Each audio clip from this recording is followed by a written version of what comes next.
مساء الفل عليكم.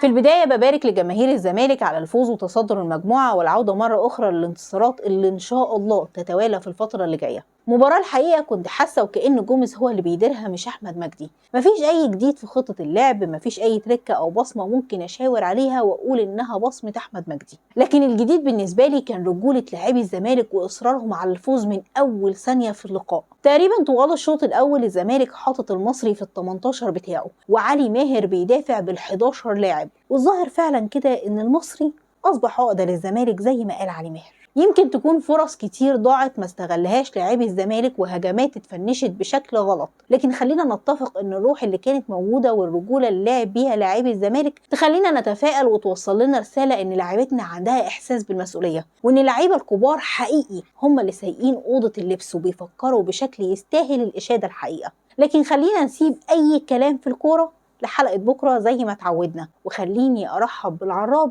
قائد كتيبة الزمالك الجديد اللي بتمنى ليه ولينا حظ سعيد، والمرة دي بقى ان شاء الله بدون تدخل من مجلس الإدارة في فنياته، ولا حد يقول له انت بتلعب في مناخيرك ولا اي حاجة من دي خالص. وبالمناسبة اللي هيعدي جنب جروس احنا كجماهير هنفجره يا معلم، ده زملكاوي زينا. بالمناسبة فكرة عدم التدعيمات في يناير او التهاون في استخلاص الصفقات احنا بنفسنا اللي هنتصدى لها. فكرة اننا نتعاقد مع صفقات بالكيلو تاني ده مش هيحصل. فكرة اننا نكمل الموسم بنواقص في السكواد وبعدها نشيل الليلة كاملة مكتملة لجروس زي ما سبق ومجلس تاني شيلها لفريرة ده برضو مش هيحصل. رحيل جوميز يمكن يكون وجعنا كلنا، لكن الأكيد إنه كشف لنا حاجات ممكن ما كانتش توصل لنا إذا استمر جوميز. أنت شاكك وعارف وفاهم وشبه متأكد إن اللي بيتقال ده بيحصل، يمكن من قبل ما يتقال بشهور، لكن ما كانش عندك أي إثبات. النهاردة أصبحنا متأكدين وواثقين إن الخيار الرابع أو الخامس هو اللي بيختاره مجلس الزمالك وقت تعاقدهم مع الصفقات الجديدة في أي ميركاتو، وده عشان بدل ما تروح تجيب شاشة 98 بوصة يتفرج من خلالها الكل بصورة واضحة وجودة عالية، عايز تجيب 5-6 شاشات 32 بوصة عشان تقول أنا جبت حاجات كتير جدا وصرفت فلوس كتير. مش عايزة تحديدا في الحلقة دي أناقش أي مواضيع من النوع ده، وهأجل الكلام في حلقة تانية أناقش فيها القصص الحزينة دي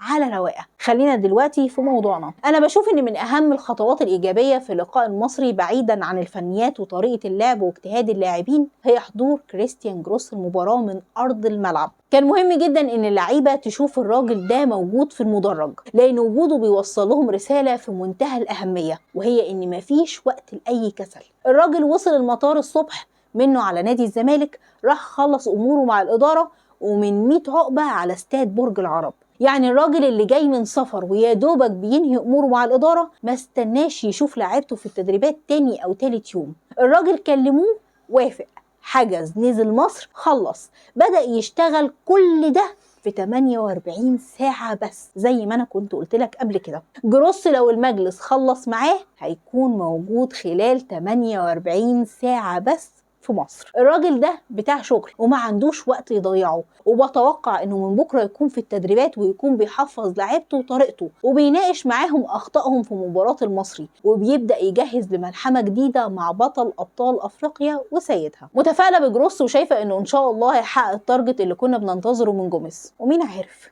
رب ضارة نافعة. برغم اني حابة اواجه انتقادات رهيبة لمجلس ادارة الزمالك، وزي ما قلت قبل كده الحساب يجمع، لكن الشيء بالشيء يذكر، وبحييهم على تحركهم السريع في ملف المدير الفني الاجنبي، لان فعلا ما كانش فيه وقت نضيعه. بتمنى التوفيق لجروس ورجالته في المرحله الصعبه اللي جايه، وهنناقش اي كلام في الكوره زي ما تعودنا في حلقه بكره ان شاء الله تعالى. لكن خلينا دلوقتي في المهم، ومش عايزه اسمع صوت اي زملكاوي يحتفل بالفوز على المصري النهارده، وخلينا بقى نراعي مشاعر جماهير المنافس يا اخوانا، مش كده؟ معاك حق. يلا بقى بينا نواسيهم. في البداية أحب أقول هارد لك للنادي الأهلي لخروجه من بطولة الانتركونتيننتال على إيد باتشوكا المكسيكي. يا خسارة، كان بيحلم بلقب بطولة بطل 3/4 الكوكب. ايه ده؟ دي بطولة جديدة كده، أنت ما تعرفهاش؟ لا. ولا أنا. اللي بالحق هو باتشوكا في المركز الكام في الدوري المكسيكي؟ ال15، يعني بيصارع الهبوط؟ يعني ما كسبتش باتشوكا وكنت عايز تواجه لوكا؟ بربيعة وتاو وكوكا؟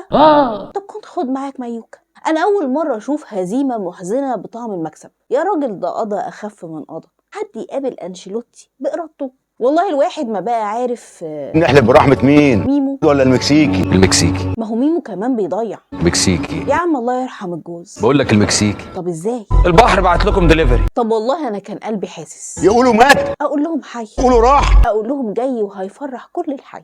لكن تعرف بقى المصيبه الاكبر كانت ايه؟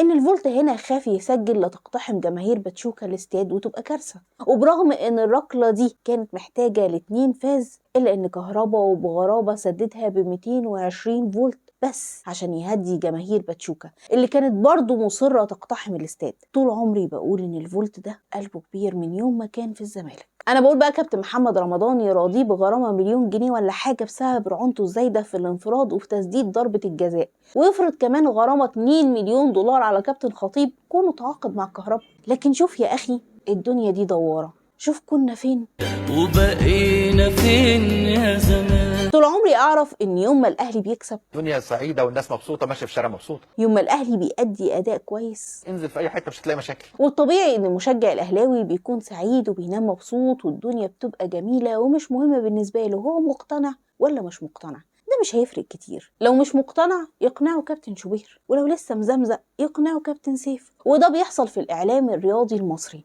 لكن انه يحصل في الجزيره والCBC اللي عايزين يقنعونا ان الاهلي عدى باتشوكا، ده بقى اللي غريب جدا بالنسبه لي. هي الCBC والجزيره هما كمان بيعملوا من اجل تهدئة الشارع المصري ولا ايه؟ غالبا تقريبا. طب افرض دلوقتي مشجع اهلاوي ما شافش المباراة زي معظم الجماهير اللي مش بتتابع، موقفه دلوقتي هيبقى ايه؟ لما يقول ان ناديه بطل 3/4 العالم، لكن عشان ما ينجرفش مشجع الاهلاوي ورا الاراء المحبطة اللي بيتبعها نظيره الزملكاوي، احب اطمنه ان الاهلي رغم الخساره من باتشوكا وتفريطه في بطوله بطل 3/4 العالم، الا ان دي مش نهايه يا معلم. الاهلي ما زال عنده فرصه بصفته بطل المحيط الهادي انه يفوز في المباراه اللي جايه اللي هتتلعب على لقب بحيره ناصر وترعه المحموديه. مسكين صاحب الزي السماوي كان متخيل انه هيروح رادس بفريقه متكامل وهيعمل نتيجه ايجابيه ويرجع لارض الوطن كده عادي. انت بتهزر يا ابني. هدف ايه ده يا معلم اللي من اوفسايد واضح وانت بتعترض على احتسابه؟ انت شكلك مستجد يا معلم. صاحب الارض في افريقيا ما دام متصيط وعنده جماهير وايده طايله، الحكام بتبلع له الزلط. ازاي؟ سالتني ازاي؟ مش سالتني السؤال؟ اجاوب بقى سعادتك. عندك مثلا لمسه اليد بتاعت فضل في استاد القاهره في مباراه الاهلي والترجي، الحكم عمل مش شايفها واتحسبت هدف صحيح 100%، لأن المباراة كانت في استاد القاهرة وفي حضور جماهير الأهلي. في مباراة العودة بقى في تونس، مايكل أنورامو مهاجم الترجي حط الكورة بإيده داخل مرمى الأهلي على مرأى ومسمع الملايين عبر الشاشات، وحكم الساحة واللاين مان عملوا مش شايفينها. ليه بقى؟ ليه؟ لأن المباراة كانت في تونس في حضور جماهير الترجي. أقول لك إيه بس؟ قول. شايف لمسة الفخذ دي؟ دي ضربة جزاء صحيحة 100%، بس انت نظرك مش جايبها. في المؤتمر الصحفي قبل مباراة المصري والزمالك خرج علينا المدير الفني المؤقت كابتن أحمد مجدي وقال إن تدريب الزمالك لا يقدر بثمن. مش فاهمة الحقيقة هو إزاي قلبه طوعه ويقول الكلام ده، وإزاي أساسا ما عداش الكلام على عقله قبل ما يقوله. مفيش شك طبعا إن نظرة عمر جابر دي بتمثلنا كلنا، لكن السؤال هنا لأحمد مجدي هو إزاي سيادتك كنت على علم بمفاوضات جوميز مع الفتح وتقول الكلام ده؟ تكونش سيادتك سبت الزمالك في نص الموسم عشان تروح تعمل عمره ولا حاجه؟ كلنا سمعنا عن العرض اللي جه لحسام عبد المجيد في الفتره الاخيره، واللي طبيعي يكون فرصه لاي لاعب صغير زي حسام عبد المجيد، زي ما كان عرض جالاتا سراي فرصه كبيره لمصطفى محمد، وزي ما كان عرض ميتلاند فرصه كبيره لامام عاشور. لكن المفاجاه كانت بالنسبه لي هي ان حسام عبد المجيد ابن الزمالك البار الواعي الفاهم العاقل رفض يناقش اي عروض في الفتره دي، واعلن انه مركز مع الزمالك وانه مستحيل ممكن يغادر الفريق ويسيبه في الظروف دي. الحقيقه نادرا لما تلاقي لاعب صغير في السن يجيله عرض وما يشبطش فيه ويقول انا عايز من ده يا حزنبل. وده على قد ما كان غريب بالنسبه لي، على قد ما كبر حسام جدا في نظري ونظر جماهير نادي الزمالك. بحيي حسام على قراره وعلى تمسكه بالبقاء داخل جدران 100 عقبه في الفتره الصعبه اللي بيمر بيها ناديه، وان شاء الله يا عزيزي يكون في تواجدك خير كبير ليك. هي دي اخلاق الفرسان ولاد النادي اللي بجد. في النهايه بتمنى النصر لاهلنا في فلسطين، وبتمنى توفيق دائما وابدا لنادي الزمالك فيما هو قادم، ومهما كانت الظروف وايا كانت المتاعب خليك دايما ورا الزمالك.